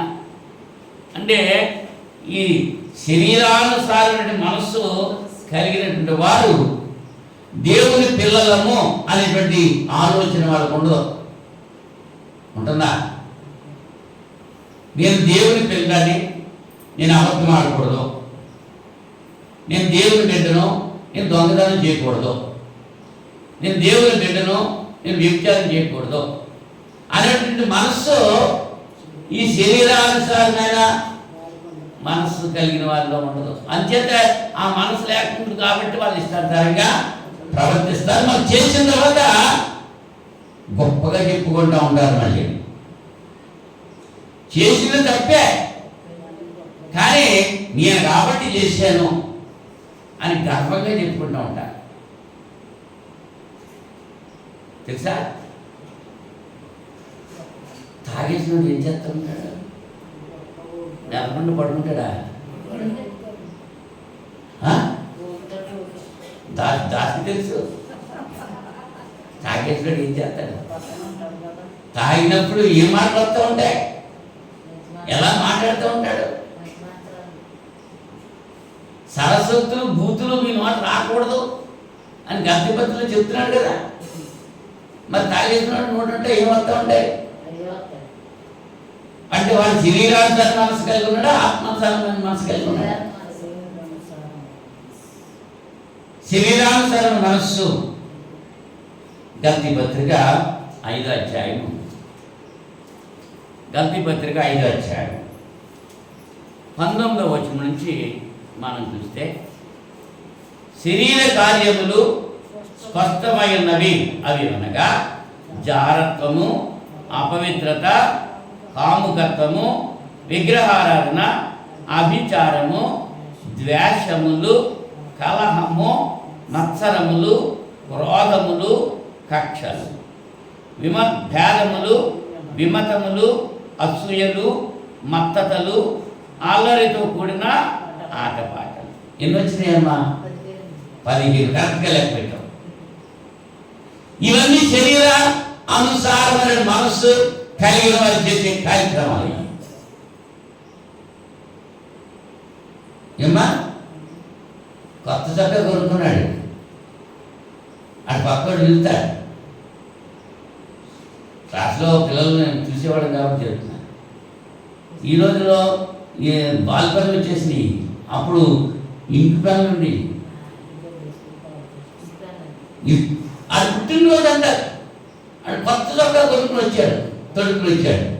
ఈ పక్క ఏం చేశాడంటే ఆ శిల ఆయన మీద వేసేసాడు. ఆడొచ్చి మేస్తాడండి నా చొక్కా ఇలాగే వేసేసాడని చూస్తున్నాడు. కారణం ఏంటి? అది అలాగే ఈజన్ కారణం. ఆడికి ఉందే నాకు, ఆడు కొత్త చేసుకున్నాడు, నేను పాత చేసుకున్నాను. ఏంటది? శరీర సంబంధం మనసు. అదే ఇక్కడ చెప్తున్నాడు. శరీర కార్యములు అవేవనగా జారత్వము. మొట్టమొదటి చెప్పాడు, జారత్వం చెప్పాడు. జారత్వం అంటే వివాహ వయసు వచ్చి వివాహం కాకుండా శరీర సంబంధం పాపం చేసేవాడిని జారులు అన్నారు. అర్థమైందా? వివాహం అయిన తర్వాత భర్త భార్యను కానీ భార్య భర్త కానీ వేచి వేరొక పురుషునితో లేదా వేరొక స్త్రీతో శరీర సంబంధాన్ని పెట్టుకుంటే అది వ్యభిచారం అన్నారు. ఇవాళ జాగ్రత్తలు ఎక్కువైపోయినాయి, జారులు ఎక్కువైపోయారు. పెళ్ళి అవ్వకముందే లోపల ఏమవుతుంది? పెళ్ళి అయిన తర్వాత దీర్ఘాయుష్మాన్ భవాన్ని ఆశీర్వదిస్తారు. సంతాన ప్రాప్తిరస్తు అంటారు. మీరు ఫలించి అభివృద్ధి పొందండి అంటారు. ఎప్పుడు? పెళ్ళి అయిన తర్వాత అవ్వకుండా. ఇవాళ పెళ్ళి అవ్వకముందే ఫలించేస్తున్నారు. వాళ్ళు ఎవరంట? జారులు. జారులు. జారత్వం అన్నది శరీర కార్యం. అపవిత్రత, కాముకత్వము, ఇవన్నీ ఒక్కొక్కటి వివరించి చెప్తే చాలా టైం పడుతుంది. చదువుకోండి. విగ్రహారాధన అందులో వచ్చిందా లేదా? విగ్రహారాధన అంటే విగ్రహం ఒట్టిది, దాన్ని ఆరాధిస్తున్నారు. ఒట్టిదాన్ని పట్టుకుని గట్టిది పట్టుకుంటా లేదు.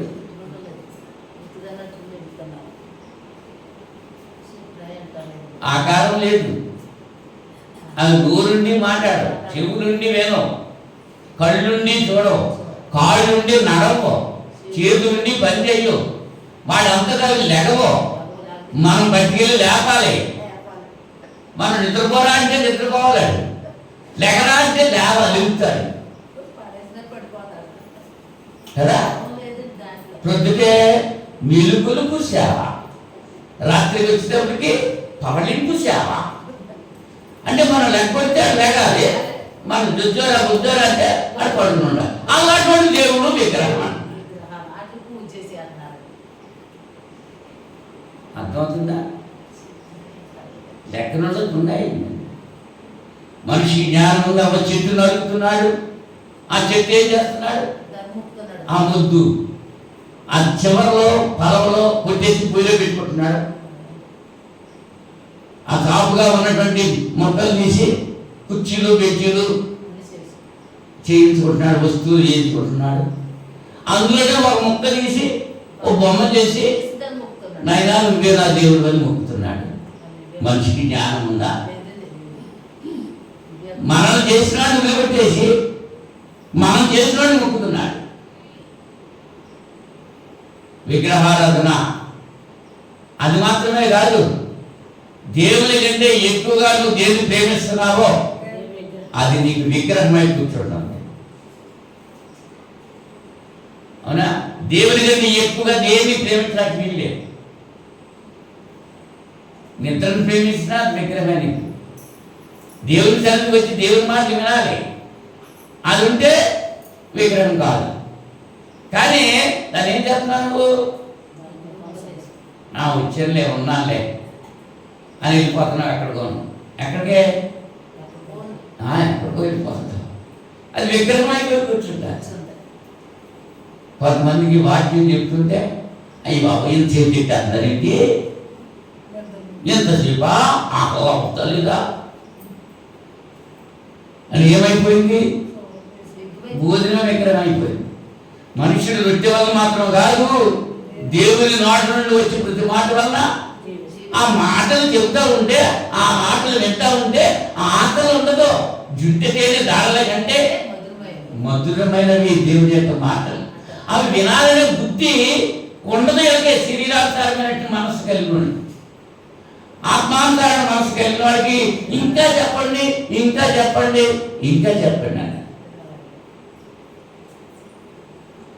మొన్న ఆదివారం 3 గంటలకి కుమార్తె నాగమణి దగ్గరికి వెళ్ళి వాక్యం చెప్తున్నాను కదా కాలనీలో. ఆ వాక్యం ముగించేస్తే ఆ అమ్మాయి ఒక మాట ఉంది, వారం ఎక్కువసేపు చెప్తున్నారు కదా, ఇవాళ అప్పుడే ముగించేసేదేంటి అన్నది. అమ్మా నీ పైపు నీ పట్టుకుని టైం అయిపోతామో అని ముగించేదమ్మా అన్నాను. పర్వాలేదు చెప్పండి అయ్యారు, ఇంకా కాసేపు చెప్పండి అన్న. అవునా? వినబుద్ధి కలిగి ఉంటుంది. దేవుని అంటే ఆత్మానుసారణ మనసు కలిగిన వాడు. శరీరానుసారణ మనసు వినబుద్ధి ఉండదు. ఏ వినబుద్ధి అవుతావు? దేవుని మాటలే వినబుద్ధి అవుతావు. సీరియల్ దగ్గర కూర్చుంటావు, సొల్లు కబుర్లు చెప్తా ఉంటావు, వాటికి ఏమన్నా ఆటగా ఉంటాయా? ఎంతసేపు చెప్పినా రాత్రి నిద్ర ఎంత పోయినా, పగలు ఎంత పనిపోయినా సరే ఆ మాటలే లోక వార్తలు. దేవుని మాటలు చెప్పేటప్పటికి బైబిల్ తెచ్చి కూర్చునేటప్పటికి నిద్ర. చూడండి, నిద్రకు ముందు నీకు నిద్ర పడతలేదు, బైబిల్ తీసుకోండి, బైబిల్ చదువుకోండి. చదువుకోండి అంటే నిద్ర వచ్చేస్తాడు. నిజంగా సాధారణ చదవనుతో తెలిసినా మళ్ళీ పక్కన ఏమంటే మెలకు వచ్చేస్తుంది. శరీర సంబంధులైన వారికి నిద్ర వస్తుంది అన్నమాట. ఆత్మ సంబంధమైనటువంటి వారికి ఇంకా చదువుకోవాలి. ఆసక్తి జుంటె తేనె దారాల కంటే మధురమైనది దేవుని యొక్క మాటలు, జీవపు బాటలు, జీవపు ఓటలు. శరీరానికి సంబంధమైన మనసు వాళ్ళకి ఇష్టం ఉంటుంది. ఇది అవునా? అసూయ, క్రోధము, ద్వేషము, కలహము. ఏంటమ్మా కలహాలంట? కొరింథీ మొదటి పత్రిక 10:10 మీలో కక్షలు ఉన్నాయి, క్లోయ ఇంటి వారి వల్ల నాకు తెలిసింది. పౌలు గారు చెప్తున్నాడు అక్కడ. అంటే దేవుని నమ్ముకున్న వాళ్ళే మరి కలహాలు ఎందుకు రావాలి? ఉండొచ్చా? అంటే వాళ్ళ ఆత్మానుసారం మనసు కలిగి ఉన్నారా, శరీరానుసారం మనసు కలిగి ఉన్నారా? ఇక్కడ అబ్రాహాము సంగతి ఆలోచించేద్దాం. అబ్రాహాము లోతు కలిసి ఉన్నారు. దేవుడు అబ్రాహాము పిలిస్తే అబ్రాహాము వెళ్తూ ఉంటే అబ్రాహాముతో కలిసి లోతు కూడా వెళ్ళాడు. లోతుని పిలవలేదు దేవుడు. లోతుని పిలిచాడమ్మా? లేదు. ఆదికాండం 12వ అధ్యాయంలో అబ్రాహామునే పిలిచాడు దేవుడు, లోతుని పిలవలేదు. కానీ ఆ లోతేమో అబ్రాహాము కూడా వెళ్ళాడు. అబ్రాహాము దీవించిన దేవుడు లోతును కూడా దీవించాడు. చూడండి, మనం వెళ్తున్నాము, టార్చ్ లైట్ వేసుకుని వెళ్తున్నాము, లేకపోతే బండి మీద వెళ్తున్నాము, లైట్ ఉంది, ఆ పక్కోడికి తగ్గుతుందా? ఒకసారి ఏమైందంటే వాళ్ళ ఓ బండి అతనికి లైట్ ఫీల్ అయిపోయింది. బండి నేను వెళ్తున్నాను, నా బండి వేసుకుని వెళ్తున్నాను, నా వెనకాలే వస్తున్నాను. ఆ వెలుగులో, ఈ వెలుగులో అతడు వస్తున్నాడు. అతని దగ్గర వెలుగు లేదు, లైట్ డిపెండ్ వచ్చింది, లైట్ ఆగట్లేదు. మనం వెళుతూ అంచేత యేసుప్రభున్నాడు, మీరు లోకములకు వెలుగై ఉన్నారు, మీరు లోకానికే ఉప్పై ఉన్నారు. లోకంలో మీరు ప్రత్యేకించబడ్డాలని పేతురు గారు చెప్తే యేసుప్రభు ఏం చెప్పారు? మీరే వెలుగుగా ఉండాలి, మీరే ఉప్పుగా ఉండాలి. అలా ఉన్నవారు ఆత్మానుసార మనస్సు కలిగిన వాడు. అలా లేకపోతే శరీరానుసారణ మనసు కలిగిన వాళ్ళు ఏం చేస్తూ ఉంటారు? అసూయలు పెట్టుకుంటారు, మత్తతలు, అల్లరితో కూడిన ఆటపాటలు పెట్టుకుంటారు, అల్లరితో కూడిన ఆటపాటలు. సీయోనులో మౌనంగా ఉండడం, దేవునికి స్తుతి చెల్లించడం అని లేఖలు చెప్తుంటే, సీయోను అంటే సంఘము, సంఘంలో మౌనంగా ఉండాలని చెప్తుంటే ఎంత అల్లరో! అది శరీరానుసారణ మనస్సు ఉప్పొంగ చేస్తుంది, శరీరాన్ని ఉప్పొంగ చేస్తుంది. మళ్ళీ ఆ డ్రమ్ములు, ఆ వాయిద్యాలు సైలెంట్ అయ్యేటప్పటికి ఈ శరీరం కూడా సైలెంట్ అయిపోతుంది. అది ఆత్మానుసారమైనది కాదు, శరీరానుసారమైనది. అర్థం చేసుకుంటున్నాను అనుకుంటున్నాను. దీనివల్ల వచ్చేటువంటి నష్టం ఏంటయ్యా అంటే 21వ వచనంలో చూడండి, రోమపత్రిక 8వ అధ్యాయము 21వ వచనం.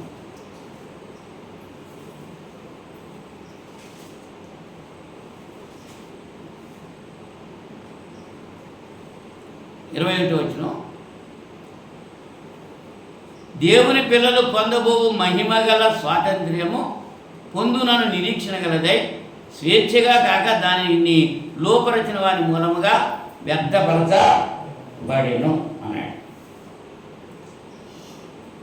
ఏంటది? దేవుని పిల్లలు పొందబోయేటువంటి మహిమ గల స్వాతంత్రం.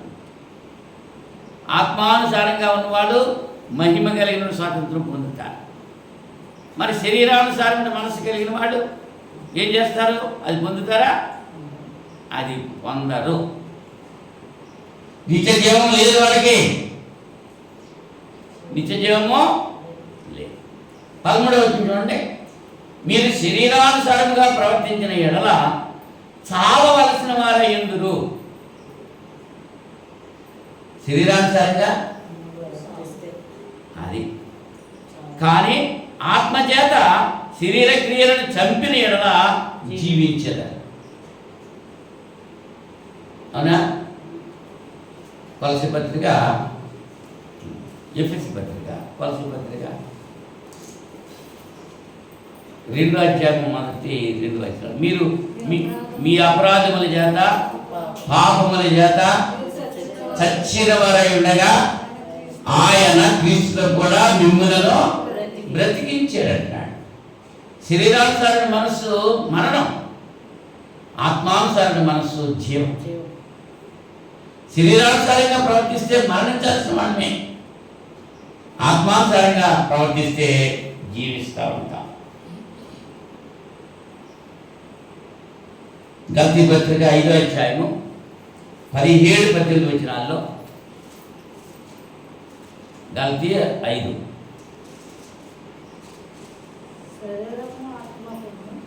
శరీరము ఆత్మకును ఆత్మ శరీరమునకును విరోధముగా అపేక్షించును. ఇవి ఒకదానికొకటి వ్యతిరేకంగా ఉంటాయి. కనుక మీరు ఏవే చేయ నిశ్చయించురో వాటిని చేయకుందురు. మీరు ఆత్మచేత నడిపింపబడిన ఎడల ధర్మశాస్త్రమునకు లోబడిన వారు కాదు. అవునా? మరి ఒకదానికొకటి వ్యతిరేకం. శరీరానికి మనస్సుకి. ఈ శరీరం చేయమన్నది మనసు చేయదు, మనసు చేయమన్నది శరీరం చేయదు. చేతదమ్మా? వ్యతిరేకం. ఇప్పుడు మనం దేనికి లోపడాలి? ఇప్పుడు 2 విషయాలు చెప్పారు. ఆత్మానుసారణ మనస్సు కలిగిన వారు, శరీరానుసారణ మనస్సు కలిగిన వారు. రెండు వర్గాల గురించి చెప్పారు. మనము ఏం చేస్తూ ఉంటామంటే కాసేపేమో ఆత్మానుసారంగా ఉండాలి, కాసేపేమో శరీరానుసారంగా ఉండాలి. అలా కుదురుతుందా? ఒక నూతిలో నుంచి ఉప్పు నీళ్ళన్నా వస్తాయి, మంచినీళ్ళన్నా వస్తాయి. అంటే ఓ రోజు మంచినీళ్ళు, ఒక రోజు ఉప్పు నీళ్ళు వస్తూ ఉంటాయా? రావు. ఆదివారం ఆరాధనకు వస్తాడు, సోమవారం భజనకి పోతాడు. ఏమా? శుక్రవారం బైబిల్ తరపుకి వస్తాడు, శనివారమో బ్రాహ్మీ శాపకి వెళ్ళిపోతాడు. ఏముంది అక్కడ?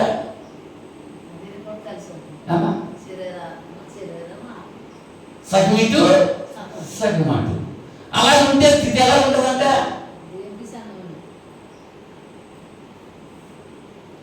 ఉంటే అందులోనే ఉండు, లేకపోతే ఇందులోనే ఉండు. అందులోనూ ఇందులోనే ఉండంటే క్రిస్మస్ పండుగ వచ్చినప్పుడు సంగపత్రం అంటాడు, గుద్దెలం పండుగ వచ్చేసరికి పెత్తనాలను అంటాడు.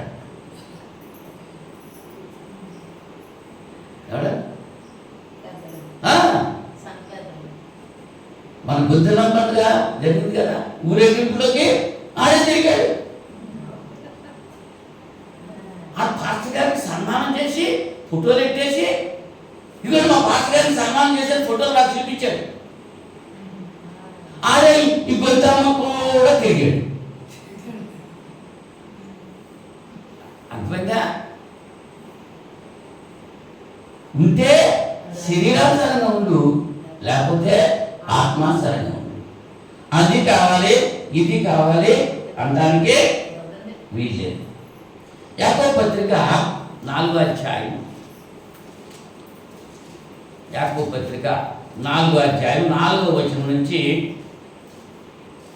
మనం ఆలోచన చేస్తే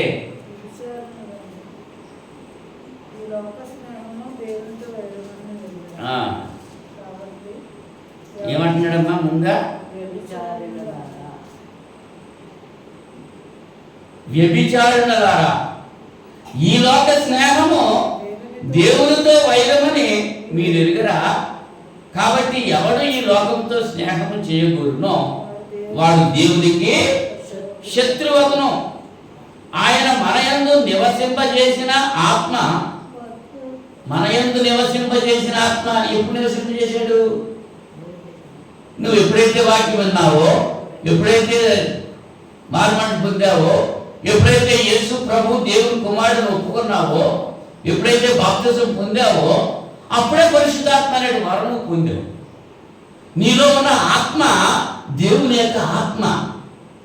ఆ ఆత్మ మత్సరపడినంతగా అపేక్షించాలా అని లేఖనం చెప్పినది వ్యర్థమని అనుకుంటున్నారా? కాదు. కానీ ఆయన ఎక్కువ కృపనిచ్చును. అందుచేత దేవుడు అహంకారులను ఎదిరించి దీనులకు కృప అనుగ్రహించును అని లేఖనము చెబుతున్నది. కాబట్టి దేవునికి లోబడి ఉండడి, అపవాదిని ఎదిరించడి, అప్పుడు వాడు మీ యొద్ద నుంచి పారిపో.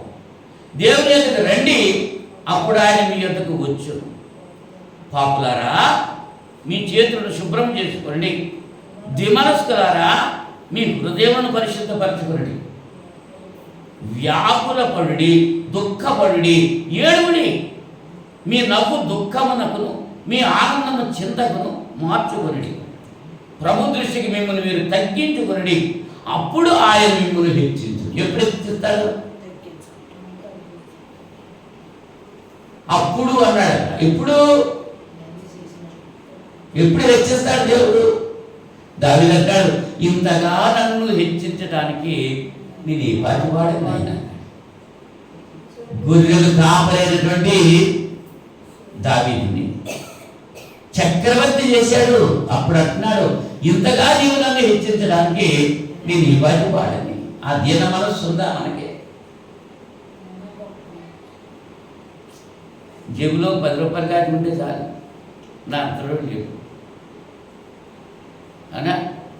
మనుషులు మాట్లాడాలి ఎక్కడ ఆ లేవు అనుకో, ₹1 కూడా లేదు, అప్పుడు ఏమంటాం?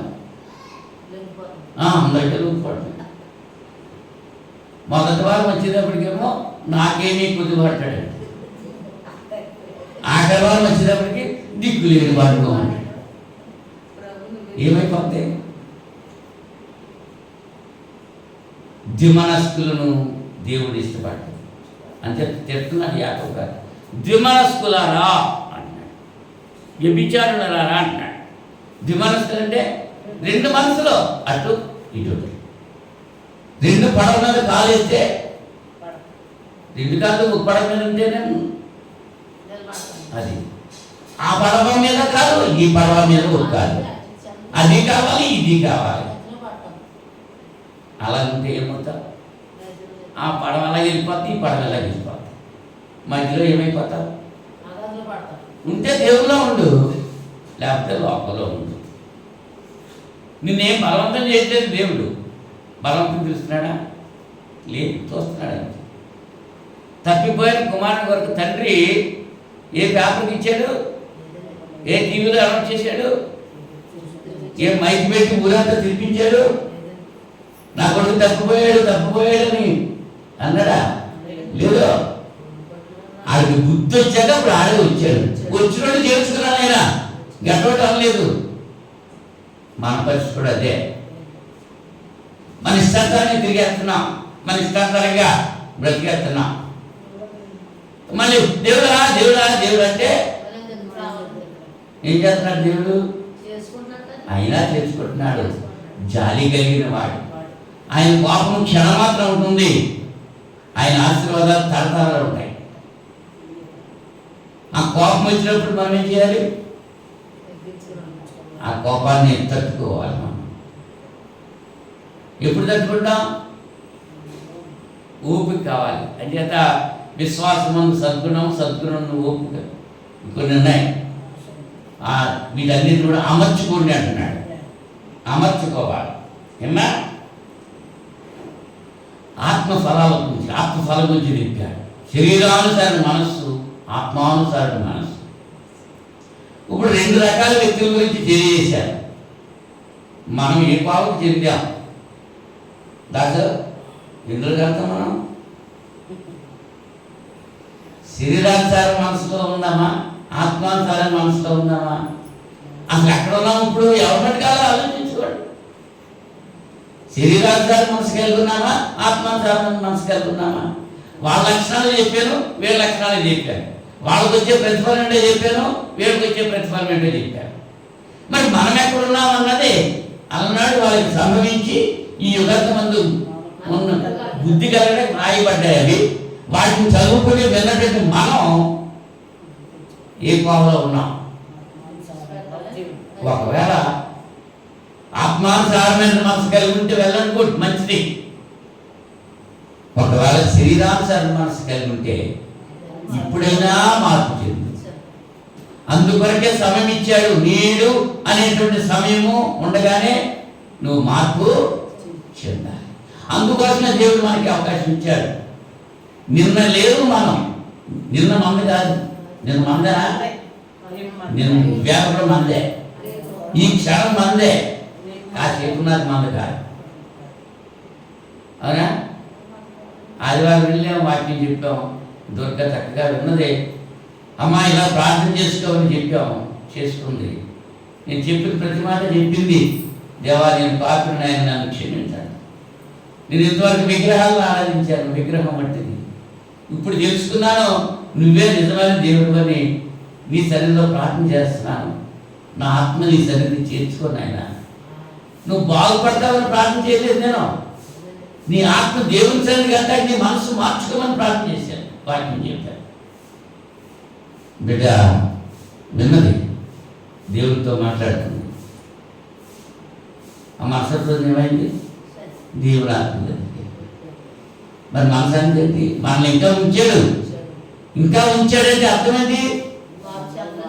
ఇవాళ మనం అనుకుంటున్నాం తెల్లారిందంటే అబ్బా ఇంకో రోజు మనకు వచ్చిందిలే, ఇంకో రోజు నిన్నటి ఏమైనా ఉంటే తిన్నాము ఇప్పుడు అనుకుంటాం. కానీ ఒక సత్యాన్ని మర్చిపోతున్నారు, మరణానికి మనం దగ్గర అవుతున్నాం. మరణానికి ఒక రోజు దగ్గర అయ్యాం అని ఆలోచన చాలా మంది ఉండదు. నా ప్రాణమా తిను, త్రాగు, సుఖించు అంటమే తప్ప నా ప్రాణమా యెహోవాను సన్నిధించు, ఆయన చేసిన ఉపకారాల్లో తినుము, త్రాగు, సుఖించమన్నది శరీరానుసారణ మనసు. నా ప్రాణమా యెహోవాను సన్నిధించమన్నదే ఆత్మానుసారణ మనసు. మరి ఏ మనసు మనం కలిగి ఉన్నామో ఆలోచన చేసుకుంటూ, ఒకవేళ శరీరానుసారణ మనస్సే కలిగి ఉంటే ఇప్పుడైనా మార్పు చెంది ఆత్మానుసారణ మనస్సు పొందడానికి దేవుని కుమారుడైన క్రీస్తు కలిగినటువంటి మనస్సు, క్రీస్తు యేసుకు కలిగిన ఈ మనస్సు మీరును కలిగి ఉండడని అపోస్తలుడు పౌలు గారు ఫిలిప్పీ పత్రిక 2వ అధ్యాయంలో తెలియజేసిన రీతిగా ఆ క్రీస్తు యొక్క మనస్సు కలిగి మనం జీవించగలిగినట్లుగా దేవుడు తన పరిశుద్ధాత్మను ప్రసాదించును గాక ప్రార్థన చేస్తున్నాం. మహోన్నతుడా, పరిశుద్ధుడా, జీవాధిపతి, సృష్టికర్త, మీకు స్తోత్రాలు నాయన. మేము నశించుకోవటం మీకు ఇష్టం లేక మీ కుమారుని క్రీస్తులోకానికి పంపి ఆయన మరణ వృద్ధా ద్వారా మీరు మాకు ఇచ్చిన రక్షణ భాగ్యాన్ని బట్టి కోట్లాది కృతజ్ఞతలు సమర్పణ చేస్తున్నాం తండ్రి. ఈ రాత్రి సమయంలో వెత్తబడిన వాక్యం మీకు హృదయాల్లో పరిపరచుకోవడానికి సహాయం చేయండి.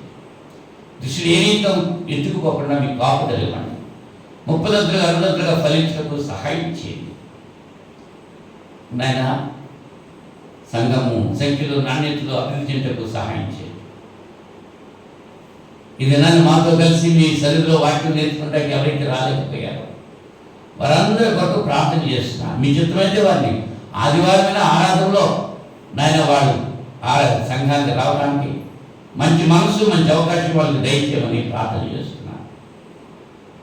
అలాగే రేపటి దినాన్ని నాయన భీమవరం బైబిల్ కాలేజీలో జరగనటువంటి బైబిల్ క్లాసుల కొరకు ప్రార్థన చేస్తున్నాం. నాయన కొన్ని దూర ప్రాంతాల నుంచి నాయన సహోదరులు వచ్చి వాక్యం నేర్చుకుంటున్నారు. వాళ్ళకి క్షేమం ప్రయాణం దయచేయండి. అలాగే వాళ్ళకి బోధించేటువంటి బిడ్డలు సత్యాన్ని గ్రహించి లోబడి నాయన మరి ఆ నమ్మకమైన రీతిగా మీ యొక్క లేఖనాన్ని బోధించడానికి మంచి జ్ఞానాన్ని ఉపాధ్యాయుల్లో నాయన మీరు గుర్తింపు చేయమని ప్రార్థన చేస్తాం. వాతావరణాన్ని కూడా మీ అదుపులో ఉంచుతాం. మీ యొక్క సువార్త ప్రకటించడానికి ఆటంకాలన్నీ కూడా తొలగింప చేయండి. మీ కృపలో భద్రపరచండి. ఈ చింతపల్లి గ్రామం కొరకు ప్రార్థన చేస్తున్నాను. అనేకులు ఇచ్చిన నాశనానికి వెళ్ళిపోతున్నారు. వారందరి కొరకు ప్రార్థన చేస్తున్నాను తండ్రి. ఇప్పుడైనా నిజదైవం మీరని గుర్తించి మీ కుమారుని తీసుకున్నందుకు మాత్రమే రక్షణ ఉంది, విమోచన ఉంది, పాప క్షమాపణ ఉంది అనే విషయాన్ని గుర్తించి ప్రతి ఒక్కరు నాయన నిత్య జీవం పొందడానికి కావాల్సిన యోగ్యత పొందగలిగేటువంటి అర్హత బిడ్డలు కలిగి ఉండడానికి సహాయం చేయమని ప్రార్థన చేస్తున్నాను. సంఘం అంతటి వరకు ప్రార్థన చేస్తున్నాను. సంఘంలో ప్రతి కుటుంబం కొరకు, ఆన్లైన్లో వాటిని వింటున్న ప్రతి కుటుంబం కొరకు విజ్ఞాపన చేసుకుంటున్నాను. మీ కుమారుడు కృష్ణుడు రాకపోవడం సమీపంగా ఉంది నాయన. మేము ఇంకా శరీరానుసారం మనసు కలిగి ఉంటే ఇచ్చిన నాశనానికి మేము వెళ్ళిపోతాం కనుక నా ప్రభు మీ కృపను బట్టి ఆత్మానుసారంగా మేము జీవించడం మాకు నేర్పించమని, ఆత్మానుసారమైన జీవితాన్ని మేము జీవించడానికి మీకు కృప చూపుతారని విజ్ఞాపన చేసుకుంటున్నాను. ఇంత పర్యంతము ఈ కార్యక్రమంలో మీ కాపులు గురించి నడిపించారు. ఈ రాత్రి సమయంలో నాయన మా గృహాలకు వెళ్తున్నాం, మరణం అనే పడకలు పెడుతున్నాం. అలసిన మా శరీరం కావాల్సిన విశ్రాంతి దయచేయండి. మీ చిత్తమైతే లేకునే ఇష్టపడి లేచి మిమ్మల్ని స్తుతించి జ్ఞానపరుషకు ప్రభుత్వం పడి రేపు స్త్రీల సభ కొరకు ప్రార్థన చేస్తున్నాను. అలాగే ఆదివారం ఆరాధన కొరకు ప్రార్థన చేస్తున్నాను. సంఘమంతటిని కూడా, ప్రతి కుటుంబాన్ని, ప్రతి వ్యక్తిని మీ యొక్క దీవెనలతో నింపచేసి మీ బిడ్డలుగా జీవించడానికి మీరు ప్రభుత్వం పడి మీ యొక్క ఆశీర్వాదంతో మమ్మల్ని పంపండి. మీ చిత్తమైతే మరి శుక్రవారం ప్రిమాన్ మీ బిడ్డలతో కలిసి పరిశుద్ధుడు మీ లేఖనాలు పంచుకునే భాగ్యం ప్రసాదిస్తారు. ఈ ప్రార్థన మా రక్షకుడు మీ ప్రియకుమారుడైన యేసుక్రీస్తు నామములో వేడుకుంటున్నాం తండ్రి. ఆమేన్. ఆమేన్. అందరికీ వందనాలు.